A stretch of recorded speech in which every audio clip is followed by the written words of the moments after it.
اعوذ باللہ من الشیطان الرجیم بسم اللہ الرحمن الرحیم السلام علیکم ورحمۃ اللہ وبرکاتہ۔ اسلام کے بارے میں آج کی دنیا میں سب سے زیادہ زیر بحث آنے والا موضوع یہ ہے کہ اسلام آیا مرد اور عورت کے درمیان کوئی قانونی فرق رکھتا ہے؟ ایک طرف اسلام دین عدل اور دین فطرت ہونے کا کہتا تو ہے، لیکن دوسری طرف سوال یہ اٹھایا جاتا ہے کہ اسلام اگر دین عدل ہے تو پھر مرد اور عورت کے حقوق اور ان کی ذمہ داریاں اور ان کی قانونی حیثیت میں فرق کیوں ہے؟ کیا یہ فرق فطرتی ہے یا امتیازی ہے؟ کیا یہ تفاوت انصاف کے خلاف ہے یا انصاف کے ایک مختلف تعبیر؟ آج کے اس پوڈ کاسٹ میں ہم ان تمام نکات کو نعروں اور جذبات سے بالاتر ہو کے قرآن اور سنت اور فقہ کی روشنی میں یہ سمجھنے کی کوشش کریں گے۔ اسلام میں عورت اور مرد کے درمیان قانونی تفاوت کی بنیاد، اور کیا واقعی یہ تفاوت عورت کے مقام کو کم کرنے یا اسے ایک مختلف زاویے سے تحفظ فراہم کرتا ہے؟ ان تمام ابحاث کے بارے میں آج کے پوڈ کاسٹ میں ہم گفتگو کریں گے۔ سب سے پہلے معذرت خواہ ہیں کہ مختلف تکنیکی وجوہات کی بنا پہ ہم لائیو نہیں آ سکے تھے، اور الولاء میڈیا ٹیم کی جانب سے ہم آپ تمام سامعین کی خدمت میں معذرت عرض کرتے ہیں۔ اور اسی کے ساتھ آج کی اس ٹاپک پہ گفتگو کرنے کے لیے میرے ساتھ موجود ہیں صدر مجلس وحدت المسلمین پاکستان شعبہ کم حجت الاسلام المسلمین آغا سید ذیشان حیدر الحسنی۔ السلام علیکم ورحمۃ اللہ۔ علیکم السلام ورحمۃ اللہ۔ سب سے پہلے آپ کے نہایت ممنون و مشکور ہے کہ آپ نے وقت عنایت فرمایا، اور معذرت خواہ بھی ہیں کہ آپ کو دوسری دفعہ زحمت دے رہے ہیں، تکنیکی وجوہات کی بنا پہ ہم لائیو آ نہیں سکے تھے۔ موضوع آج کل کے دور میں انتہائی ضرورت ہے اس موضوع کی، کیونکہ پاکستان کے اندر اور دنیا بھر میں فیمنزم کے جو بھی دعوے دار ہیں، یا جس طرح پاکستان کے اندر بھی مارچ کے اندر ایک فتنہ برپا ہوتا ہے عورت مارچ کے نام پہ، اور مختلف جو بحث پوری دنیا کے اندر پائی جاتی ہیں، اس میں سر فہرست یہی کہ اسلام کو جب بھی ٹارگٹ کیا جاتا ہے تو وہ یہی ٹارگٹ کیا جاتا ہے کہ اسلام ایک ایسا دین ہے یا مذہب ہے کہ جو یعنی عورتوں کو قید رکھتا ہے، یا عورتوں کے بارے میں اس کی ذرا تنگ نظری ہے، یا فریڈم نہیں دیتا عورتوں کو۔ تو آپ سے پہلے سوال میں یہ پوچھنا چاہوں گا کہ کیا اسلام جو ہے وہ دین فطرت، دین الہی ہونے کے ناطے، کیا مرد اور عورت کے درمیان جو ڈفرینٹ ہے، یا جو مرد اور عورت کا سٹیٹس ہے، کیا یہ دونوں کا برابر ہے، یا اس کے اندر کوئی اتار چڑھاؤ ہے، یا عورت کو بھی اس سٹرکچر کے اندر، اس دین کے اندر کوئی تحفظ فراہم ہے، یا یہ چیزیں حاصل ہیں؟ بسم اللہ الرحمن الرحیم۔ دیکھیں، جو ہے وہ اسلام اور کفر کی جنگ جو ہے وہ جب سے بشریت کا سلسلہ شروع ہوا ہے اس وقت سے جاری ہے، اور کفر کی ہمیشہ یہ کوشش رہی ہے کہ اسلام کو زیر سوال لایا جائے، اور مختلف بہانوں کے عنوان سے۔ آج کا جو زمانہ، جو اپنے آپ کو جدید زمانہ اور ترقی یافتہ زمانہ اپنے آپ کو سمجھتے ہیں، آج بھی جو ہے وہ اسلام جو کہ 1400 سال پہلے آیا اور اپنی حقانیت کو پوری انسانیت کے لیے ثابت کر چکے ہیں، تو ابھی وہ مختلف بہانوں سے اسلام کو زیر سوال لاتے ہیں۔ تو آج کے جدید زمانے میں خواتین کے حقوق کے نام پہ، مساوات اور عدالت کے نام پہ اسلام کو ہمیشہ زیر سوال لا رہے ہیں۔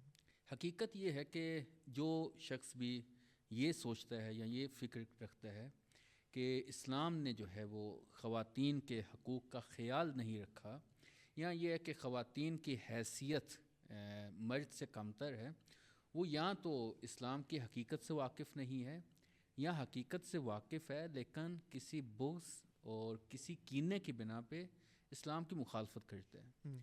کیوں؟ اس لیے کہ آپ جب قرآن مجید کو دیکھتے ہیں، جو کہ کتاب اسلام ہے، کتاب ہدایت ہے اور منشور اسلام ہے، اس میں آپ دیکھتے ہیں کہ کہیں پہ بھی خداوند عالم نے خواتین کو مردوں سے کمتر نہیں کہا، بلکہ جو ہے وہ جتنی بھی آیات ہیں جو خلقت انسان کی طرف ناظر ہیں، وہ اسی چیز کو بیان کرتی ہیں کہ خداوند عالم کے نزدیک مرد یا خاتون ہونا کوئی کمال کا پہلو نہیں رکھتا۔ کون سی چیز کمال کا پہلو رکھتی ہے؟ وہ انسان کا تقویٰ ہے۔ آپ مختلف آیات کو دیکھیں، اس میں مثلا بعض آیات میں اس چیز کی طرف اشارہ بھی ہوا ہے کہ من عمل صالحا من ذکر او انثی فلنحینہ حیاتا طیبہ، کہ جو بھی عمل صالح کرے، چاہے وہ خاتون ہو یا مرد، ہم اسے حیات طیبہ عطا کریں گے. یعنی یہ جو حیات طیبہ کا تصور ہے یہ ایک الگ بحث کا موضوع ہے، لیکن خدا کہہ رہا ہے کہ خدا آپ کے عمل صالح کو دیکھتا ہے.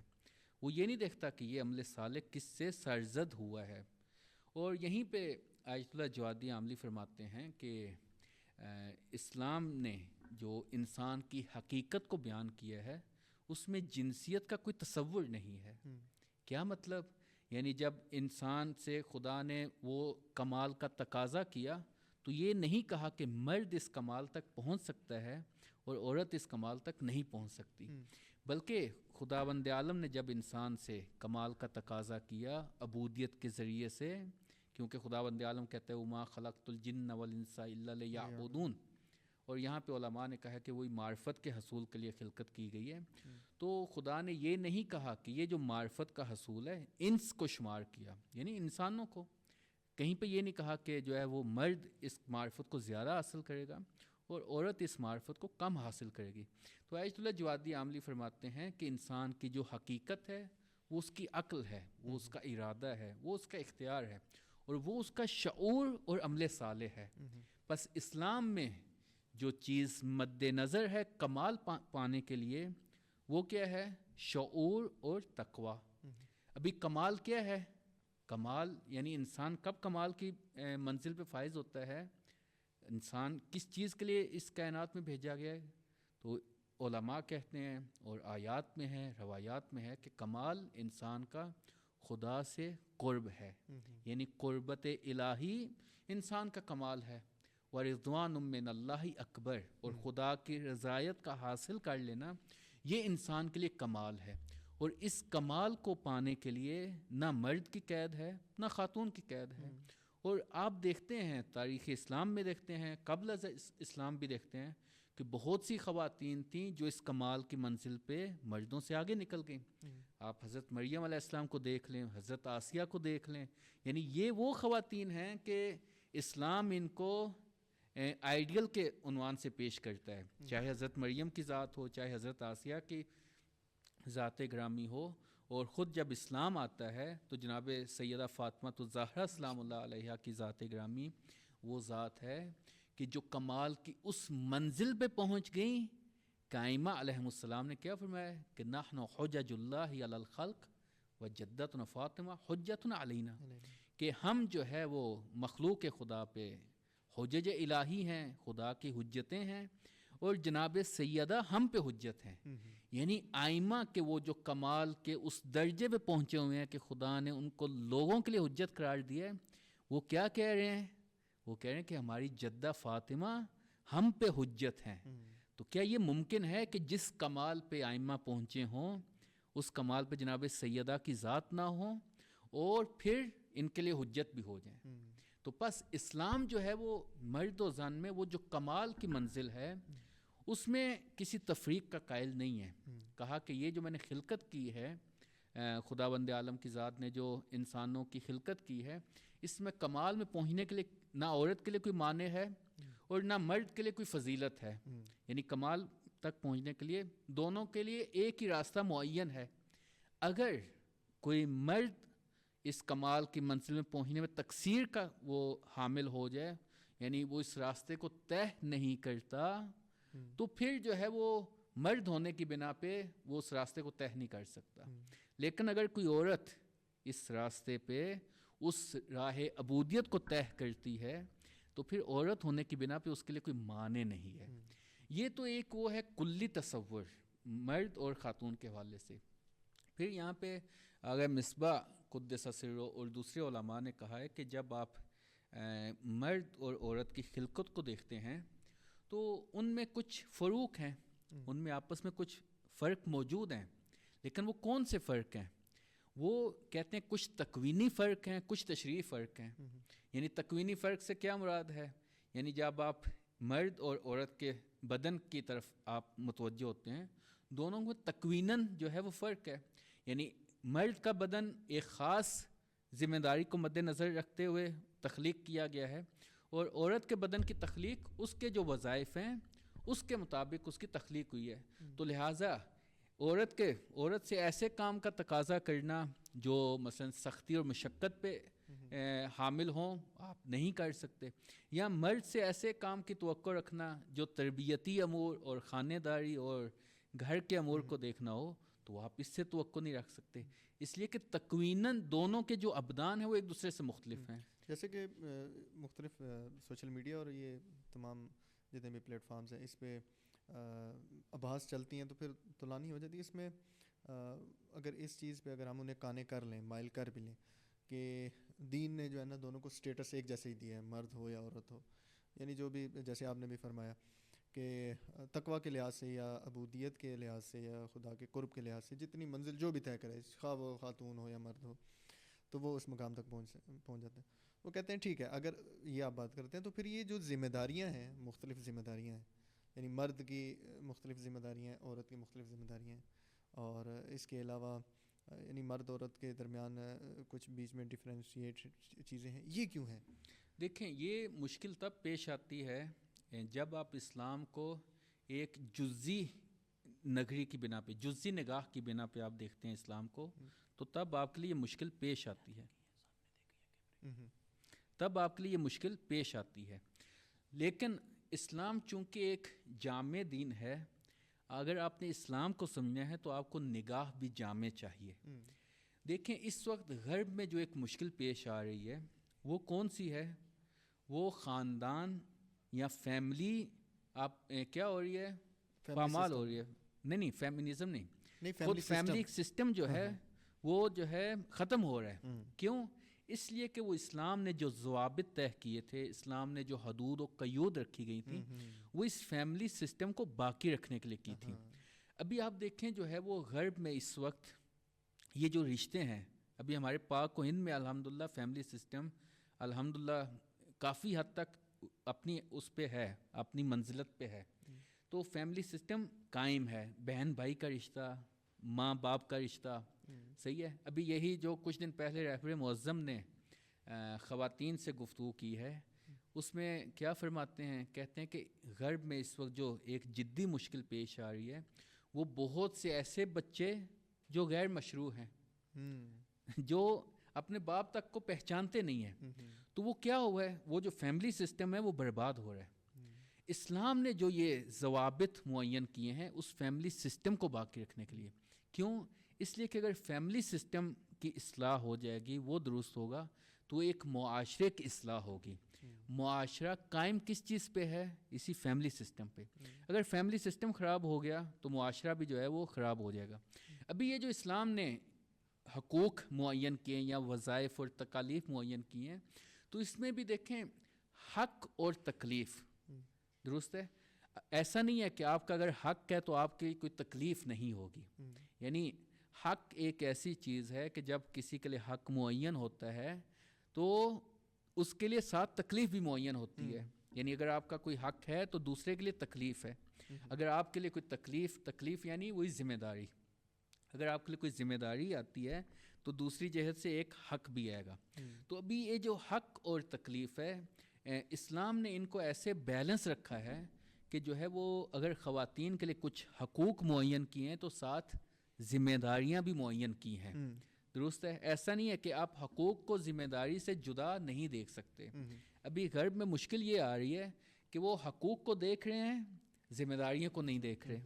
درست ہے. جس کی وجہ سے وہاں پہ فیملی سسٹم میں ایشوز آ رہے ہیں، اور چونکہ فیملی سسٹم میں ایشوز آ رہے ہیں تو وہ معاشرے میں جو اقدار ہیں وہ اقدار ختم ہوتی چلی جا رہی ہیں.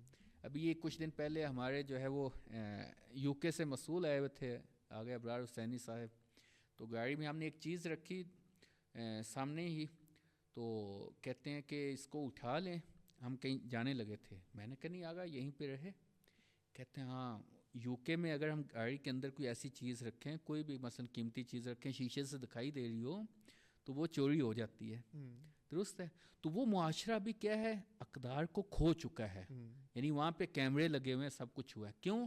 اس لیے کہ اسلام کے جو قواعد و ضوابط ہیں ان کو انہوں نے کیا کیا ہے؟ سائیڈ پہ رکھا. اور جب ان کو سائیڈ پہ کیا ہے تو ابھی انسان نے خود ساختہ قوانین بنائے ہیں.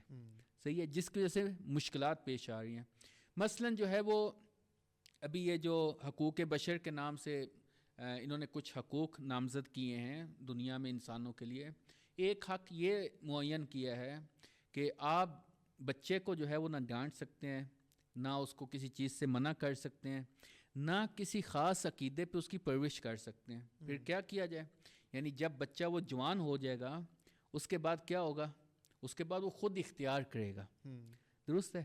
ابھی اسلام کی نگاہ دیکھیں، اسلام کیا ہے؟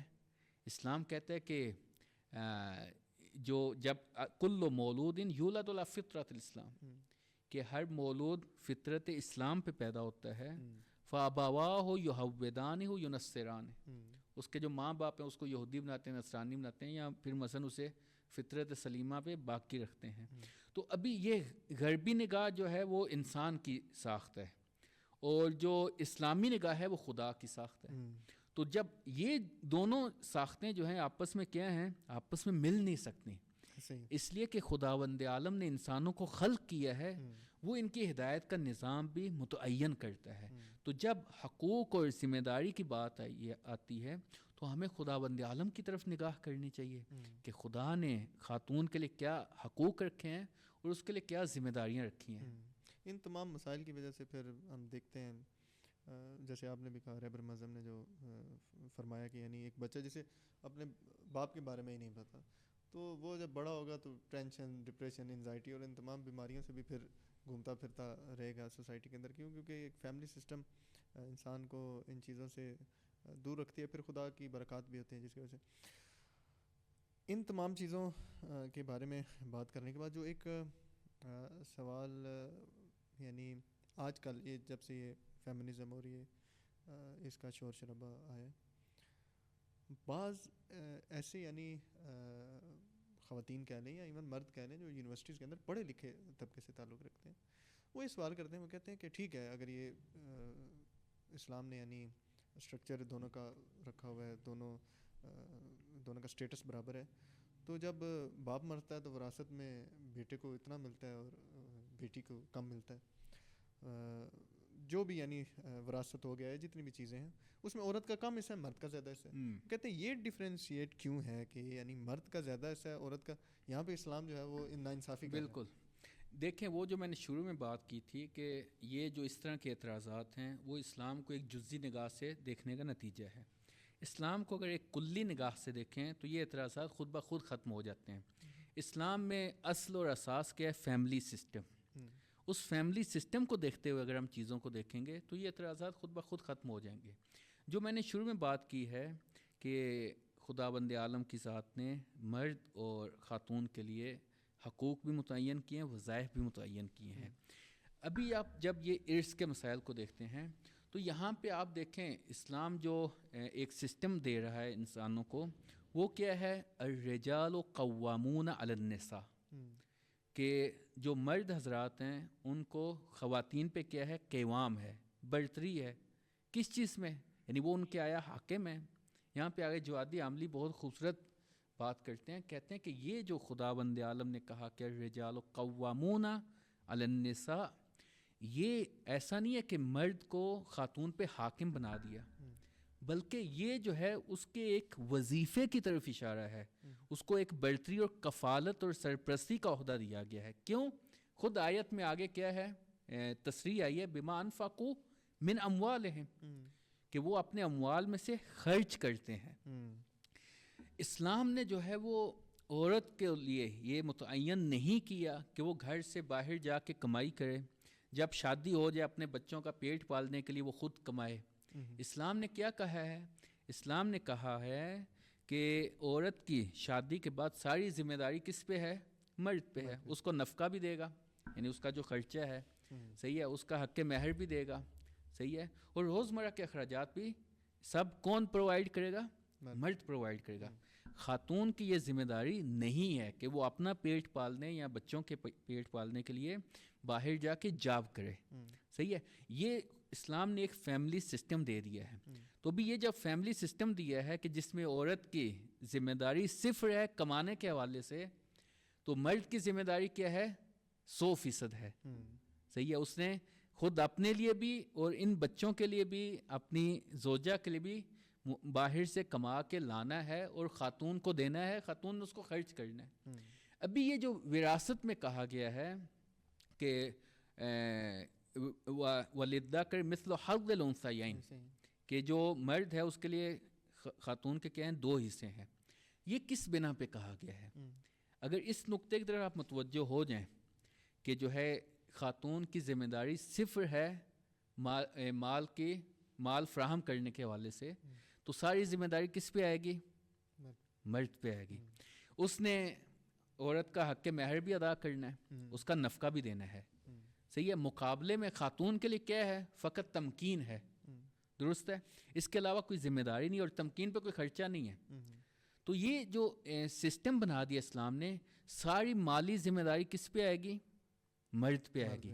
تو یہ جو ارث کا مسئلہ ہے کہ مرد کے لیے 2 برابر ہے خاتون سے, اس میں ایک تو یہ ہے کہ کوئی معنوی کمال کی طرف اشارہ نہیں ہے, اور اسلام ویسے بھی جو ہے وہ مال کو کسی کیا کہتے ہیں کمال کی بنا پہ دیکھتے ہی نہیں ہے.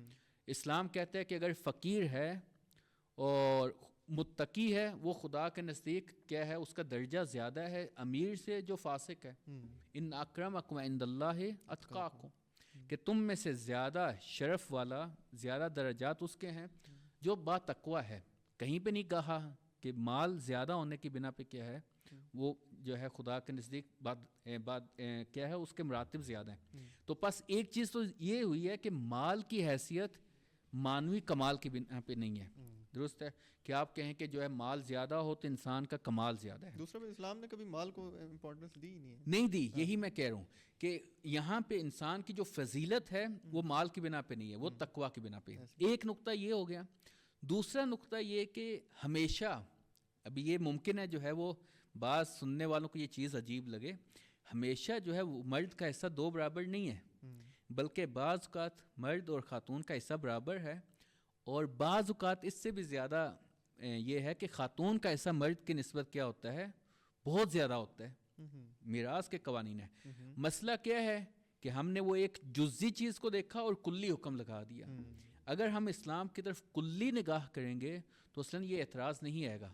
ابھی جب مرد کی ذمہ داری ہے کہ وہ سب کچھ پرووائڈ کرے گا, تو اسلام نے اس چیز کو مد نظر رکھتے ہوئے مرد کے لیے 2 برابر حصے قرار دیا, کیونکہ عورت کی کوئی ذمہ داری نہیں ہے.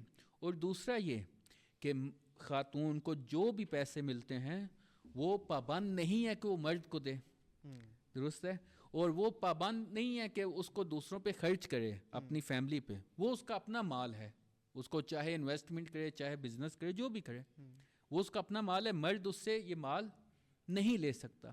اور تیسری چیز یہ ہے کہ وہ میں نے کہا کہ میراث کے جو قوانین ہیں وہ ہمیشہ ایسے نہیں ہیں. مثلاً اگر ایک شخص فوت ہو جاتا ہے اور اس کے ماں باپ ہیں اور ایک ہی بچہ ہے مثلاً, تو یہاں پہ کیا ہے, ماں باپ اور اس بچے کے لیے کیا ہے, بچی ہے مثلاً, تینوں کے لیے کیا ہے, ایک ہی جو ہے وہ وراثت ہے, یعنی سب کے لیے 6واں حصہ ہے, درست ہے.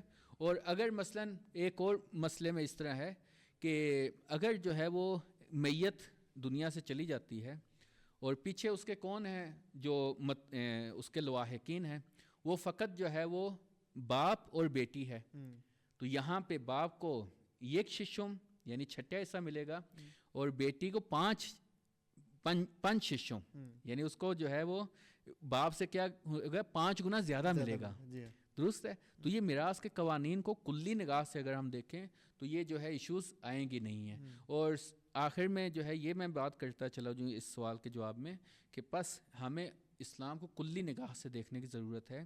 یہ جو ہے وہ جو 2 برابر ہے یہ ہمیشہ ایسے نہیں ہوتا. بعض اوقات کیا ہوتا ہے مساوی ہوتا ہے خاتون کے لیے, اور بعض اوقات مرد سے بھی کیا ہوتا ہے زیادہ ہوتا ہے. اور دوسری یہ چیز کہ میں نے آپ کو کہا کہ عورت کی کوئی ذمہ داری نہیں اور مرد کی جو ہے وہ 100% ذمہ داری ہے. لہٰذا اسلام نے اس چیز کو دیکھتے ہوئے مرد کے لیے جو ہے 2 برابر قرار دیا, اور اس میں کوئی معنوی کمال مد نظر نہیں ہے, بلکہ اس سسٹم کو چلانے کے لیے اس چیز کو رکھا گیا ہے. یہ سارا جب دین کے بارے میں گفتگو ہوتی ہے اور یہ ساری آباز جب اس میں ہم ڈسکس کرتے ہیں تو بعض اوقات یہ جو ہمارا پڑھا لکھا طبقہ ہے, پڑھا لکھا جوان ہے, جس میں خواتین بھی ہیں, بچیاں بھی ہیں, تو وہ اس جگہ پہ آ جاتی ہیں کہ یہ جو ایک سسٹم ہے، فیملی سسٹم یا ایک اسلامی سسٹم ہے، اس کے اندر رہتے ہوئے کیونکہ ہم نے دیکھا، ہم نے پاکستان کے اندر وار آن ٹیرر کا دور بھی دیکھا، اس کے بعد آنے والی انٹرنیشنل جو حالات تھے اس میں داعش دیکھی، اور باقی ہم نے مختلف تنظیمیں دیکھی، طالبان دیکھے، جنہوں نے یعنی عورتوں کے حوالے سے ایک ایسا چہرہ پیش کیا جو اسلام کا حقیقی چہرہ نہیں تھا. تو آج اس دور کے اندر یعنی سوشل میڈیا پہ آنے والی خواتین یا بچیاں یا یونیورسٹی کے اندر پڑھنے والی یا تھوڑی سی آپ کہہ لیں سوشل خواتین، وہ کہتی ہیں یہ جو اسلام کا ایک دائرہ ہے، اس کے اندر رہتے ہوئے ہم کیا فکری، تربیتی، سیاسی، سماجی، علمی ترقی کر سکتی ہیں یا نہیں کر سکتے؟ دیکھیں، اس وقت میں جو ہے وہ اپنے تمام جوانوں کو مخاطب کرنا چاہوں گا کہ دنیا میں اس وقت جو ہے وہ دو اسلامی سسٹم ایسے ہیں. ویسے پاکستان بھی اسلامی جمہوریہ ہے، لیکن دو اپنے آپ کو اسلام کے مکمل خالص اسلام کی حکومتیں کہہ رہے ہیں. ایک طرف ایران ہے، دوسری طرف افغانستان ہے. درست ہے. افغانستان میں جو ہے بچیوں پہ اسکول کی پابندی، بچیوں پہ کالج کی پابندی، بچیوں پہ گھر سے نکلنے کی پابندی، اور پتہ نہیں کیا کچھ. صحیح ہے. ایران کے اندر آپ دیکھ لیں، انقلاب اسلامی کو آئے ہوئے تقریباً جو ہے وہ 44-45 سال ہو رہے ہیں. ان 44-45 سال میں رہبر معظم اس دن کہہ رہے تھے کہ خواتین ہماری ہر میدان میں آگے ہیں. ایران کی یونیورسٹیز میں خواتین کی تعداد زیادہ ہے، ایران کے جو پروفیسرز ہیں ان میں خواتین کی تعداد زیادہ ہے، حتیٰ کہ سائنٹسٹ درست ہے خواتین ہیں. لیکن وہ جو مشکل ہے کہ وہ کہتے ہیں کہ اسلام جو ہے وہ عورت کو محدود نگاہ سے دیکھتا ہے. اسلام عورت کو ٹول بننے سے اور آلہ بننے سے، یا جو ہے وہ کیا کہتے ہیں کہ مردوں کے ہاتھ میں کھلونا بننے سے منع کرتا ہے. مثلا غرب میں جتنے بھی فیمنزم کے نعرے لگائے جا رہے ہیں کہ حجاب جو ہے وہ عورت کو گویا محدود کیا جائے، وہ کس وجہ سے ہے؟ وہ اس بنا پہ ہے کہ مرد چاہتا ہے کہ وہ جو اس کی ہوس سے نفسانی ہے، وہ جو اس کی خواہشات نفسانی ہے، اس میں آگے کوئی بیریئر نہ آئے، اس میں کسی قسم کی کوئی مشکل پیش نہ آئے. میں یہی غرب کی ایک جو ہے دانشور ہیں، ان کا میں دیکھ رہا، خاتون دانشور، وہ کہہ رہی تھیں کہ اسلام نے جو سسٹم بنایا ہے وہ واقعاً بہت لائق تحسین ہے. مثلا تعدد ازواج والا، مثلا مرد زیادہ شادیاں کر سکتے ہیں. وہ کہہ رہی تھی کہ یہ بہت لائق تحسین ہے. کیوں؟ کہتی ہے کہ میں یو کے روڈوں پہ گھومتی ہوں تو کئی ایسی خواتین دیکھنے کو ملتی ہیں جن کو مردوں نے یوز کیا اور سائڈ پہ ہو گئے. درست ہے.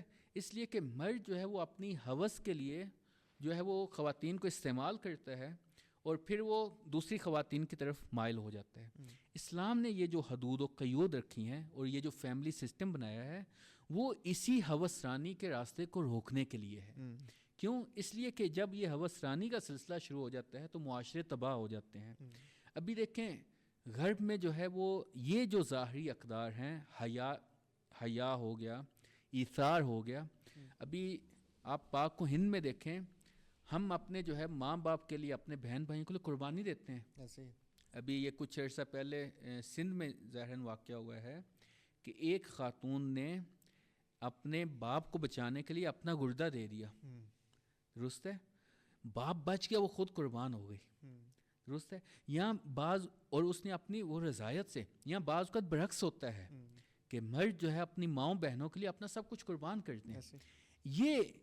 یہ جو قدر ہے، یہ جو جذبہ ہے، کیوں باقی ہے؟ اس لیے کہ حیا باقی ہے. اور جب بے حجابی آتی ہے تو حیا جو ہے وہ ختم ہو جاتی ہے، اور حیا ختم ہوتی ہے تو معاشرے میں مسائل شروع ہو جاتے ہیں. ابھی جو ہماری نوجوان نسل ہے ان میں یہ مشکل بہت ہی شدت کے ساتھ آتی جا رہی ہے. وہ یہ ہے کہ وہ حیا اور ان اقدار کا خیال نہیں رکھ رہے، جس کی وجہ سے کیا ہوتا ہے، یعنی وہ جو فیملی سسٹم وہ آپ کا ڈسٹرب ہوتا ہے. تو اسلام نے کہیں پہ یہ نہیں کہا کہ عورت جو ہے وہ گھر کے اندر محدود ہو جائے. آپ تاریخ اسلام کی خواتین کو دیکھ لیں، تاریخ اسلام کی خواتین میں آپ جناب سیدہ کو دیکھ لیں. اس میں معذرت، یہ اسلام کی طرف جو آ رہے ہیں، اس سے پہلے میں یہ جو یورپ اور اس طرف آئے تھے، آج بھی ہم دیکھتے ہیں کہ جب یورپ کے جو دعوے دار ہیں کہ ہم نے ہیومن رائٹس اور وومن رائٹس اور پتہ نہیں کیا کیا انہوں نے القابات لگائے ہوتے ہیں کہ ہم نے بہت زیادہ رشد اور پیش رفت کر رہی ہے حقوق دینے میں. اور آج بھی اس سوسائٹی کے اندر ہم دیکھتے ہیں تو عورت ایز اے ٹول استعمال کی جاتی ہے. انہوں نے صابن بیچنا ہے تو وہ عورت کو ٹول بنائیں گے, انہوں نے اگر شیمپو بیچنا ہے عورت کو ٹول بنائیں گے, ایون انہوں نے اور کوئی کام کرنا ہے تو اس میں بھی وہ یعنی عورت کو ٹول بناتے ہیں. حالانکہ اسلام اس چیز کی ممانعت کرتا ہے اور وہ عورت کو ایز اے شو پیس استعمال کرتے ہیں اپنے پروڈکٹس کے لیے. اور اس یعنی ایک قسم کا عورت کو ایز اے بزنس میں یہی عرض کر رہا ہوں کہ اسلام جو ہے وہ عورت کی شخصیت کو بلند کرتا ہے, اور جو غرب ہے وہ عورت کی شخصیت کو تنزل کا شکار کرتا ہے. صحیح ہے, وہ اس کو ایک ٹول کے طور پہ استعمال کرتے ہیں, اور اسلام نے اس چیز سے منع کیا ہے. یعنی یہ جو حجاب ہے, یہ جو قوانین ہیں, وہ سارے اس لیے ہیں کہ عورت ٹول کے طور پہ استعمال نہ ہو. اس لیے کہ جب ٹول کے طور پہ استعمال ہوگی معاشرہ تباہ ہوگا. میں اس طرف آ رہا تھا کہ اسلام میں ہماری جو خواتین گزری ہیں, بلند و بالا خواتین ہیں گزری ہیں, مثلا جناب سیدہ فاطمہ الزہرا سلام اللہ علیہا, وہ کیا کرتی ہیں, وہ جو ہے ولایت کے دفاع میں دربار میں بھی جاتی ہیں. صحیح ہے, وہ جو ہے وہ فصیح و بلیغ خطبے دیتی ہیں. خطبہ فدقہ ایک ایسا خطبہ ہے کہ علماء نے کہا ہے کہ وہ اپنی فصاحت و بلاغت میں نہج البلاغہ سے کم نہیں ہے. درست ہے. پھر آپ جناب زینب سلام اللہ علیہ کو دیکھ لیں, وہ بھی یعنی کیا کرتی ہیں, جب امام حسین نے قربانی دی ہے, کوفہ و شام کے بازاروں میں خطبے دے رہی ہیں. درست ہے. اور یہ جو خطبے دے رہی ہیں اس میں کیا کر رہی ہیں, اس میں تمام معارف کو بیان کر رہی ہیں, تمام معارف کو بیان کر رہی ہیں.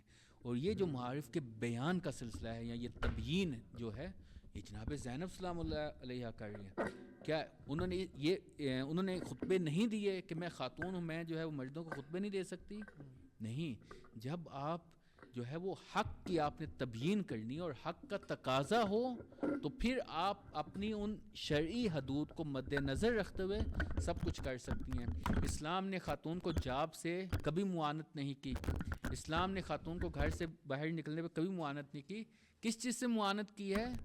وہ جو شرعی حدود ہیں ان کا خیال رکھنے کا تاکید کی ہے. کیوں؟ اس لیے کہ اگر حجاب اور شرعی قوانین کو مد نظر نہیں رکھا جائے گا تو معاشرے میں فساد ہوگا, اور یہ جو فیملی سسٹم ہے یہ تباہ ہو جائے گا, اور معاشرے میں ناجائز بچے جو ہے وہ زیادہ ہوتے چلے جائیں گے. اور آپ کو پتہ ہے کہ جب اس طرح کا معاشرہ ہو جاتا ہے تو اس سے پھر جو ہے وہ خیر کی توقع رکھنا وہ بالکل ایک جو ہے وہ مستحیل یا محال امر ہے.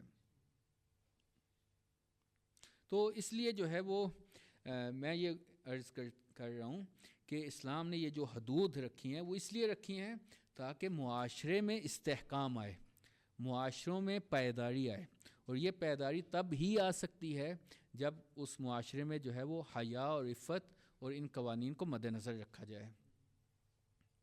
ابھی لائیو چلتے ہوئے کیونکہ ہم کمنٹ سیکشن بھی دیکھ رہے ہیں, لائیو چل رہا ہے تو اس میں بعض ہمارے سامعین اس میں پارٹیسپیشن بھی کرتے ہیں. ابھی ایک سوال آیا ہے کہ آج کل کی جو یونیورسٹیز کالجز کے اندر پڑھنے والی خواتین یا جوان بچیاں یہ اپنے لیے دین اسلام کو مانے سمجھتی ہیں, یعنی ریسٹرکشن سمجھتے ہیں کہ دین ہم پہ ریسٹرکشنز لگاتا ہے. آیا ان بچیوں یا جوان خواتین کے لیے کیا جواب ہونا چاہیے؟ دیکھیں جو ہے وہ یہ جتنی بھی اس طرح کی خواتین ہیں جو اسلام کے قوانین کو اپنے لیے رکاوٹ یا مانع سمجھتی ہیں, تو ان کی خدمت میں یہ عرض ہے کہ آپ ان قوانین کی اگر ماہیت اور حقیقت کو سمجھیں گی تو آپ بالکل قانع ہو جائیں گی. میں نے شروع میں عرض کیا تھا کہ خداوند عالم نے تکوینی فرق رکھا ہے مرد اور عورت کی خلقت میں, کہ مرد جو ہے وہ اپنی جسمانی ساخت کے حوالے سے اور اپنی خلقت کے اعتبار سے اس میں کیا ہوتا ہے, اس میں جو ہے وہ عقلی غلبہ زیادہ ہوتا ہے اور وہ سختیوں کا متحمل زیادہ ہوتا ہے. اس کے مقابلے میں جو عورت ذات ہے اس میں خداوند عالم نے عاطفہ کا جو احساس ہے وہ زیادہ رکھا ہے. اس لیے کہ مرد کا کام جو ہے وہ گھر سے باہر سخت کام, مشقت والے کام انجام دینا ہے, اور عورت کا کام جو ہے وہ گھر کے اندر تربیت کا کام ہے.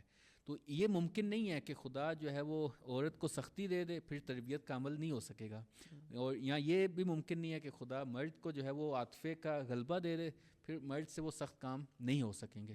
تو ایک تکوینی جو فرق ہے خلقت میں، اس بنا پہ کیا ہوتا ہے، خدا نے کچھ تشریعی قوانین بھی وضع کیے ہیں عورت کے لیے تاکہ وہ جو ہے وہ اپنے آپ کو محفوظ سمجھ سکے۔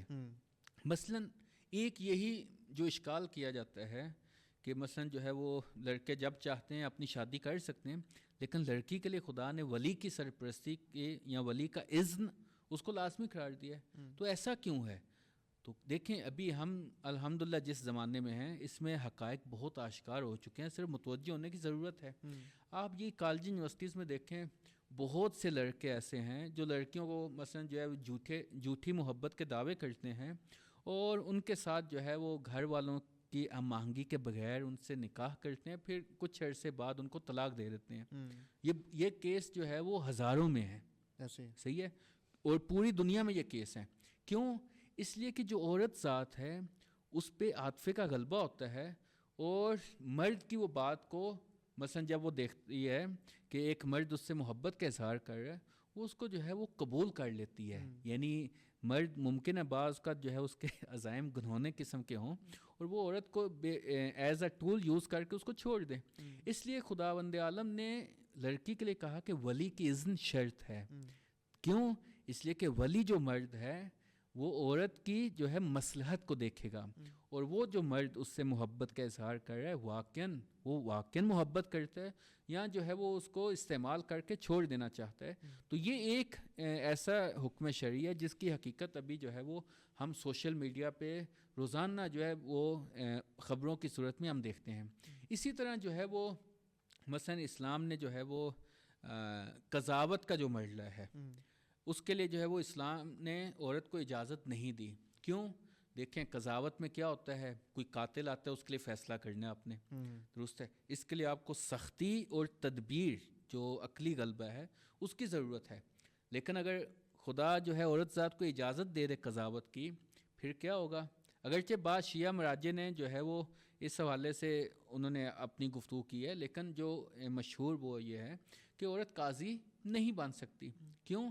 اس لیے کہ اگر قاتل جو ہے وہ مثلا 10 قتل کر کے آئے اور آ کے جو ہے وہ عورت ذات سے جو ہے وہ رحم کی اپیل کرے کہ مجھ سے غلطی ہو گئی ہے، میرے بچے ہیں، یہ وہ، تو عاطفے کا غلبہ ہے، ممکن ہے عورت ذات کیا کرے، اس کو معاف کر دے، درست ہے۔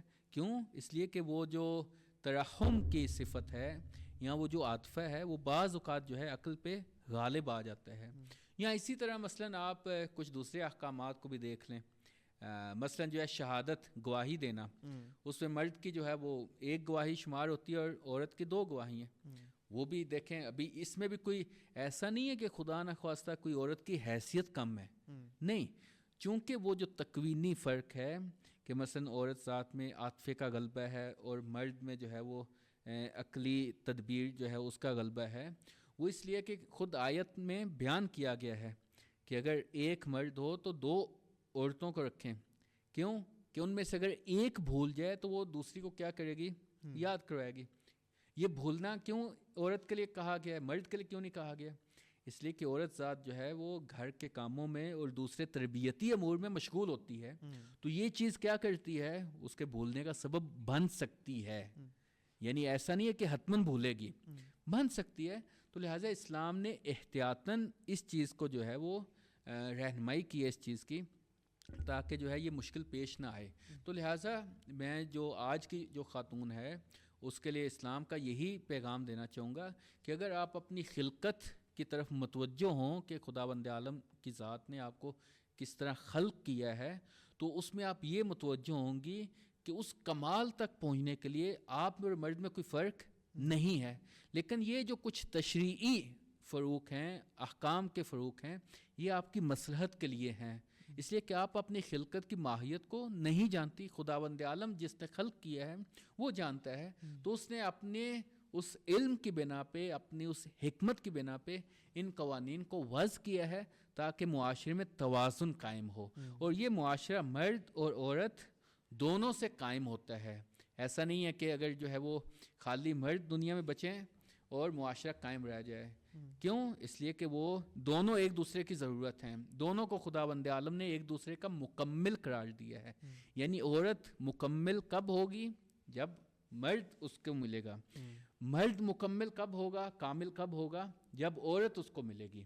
تو خداوند عالم نے اس نظام کو ایسے خلق کیا ہے کہ ایک دوسرے کی یہ ضرورت ہے، اور اسی ضرورت کو مد نظر رکھتے ہوئے کچھ قوانین کو وضع کیا ہے. مرد کے لیے بھی کچھ قوانین وضع کیے ہیں اور عورت کے لیے بھی کچھ قوانین کو وضع کیا ہے جو دونوں کی مصلحت کے مطابق رکھے گئے ہیں.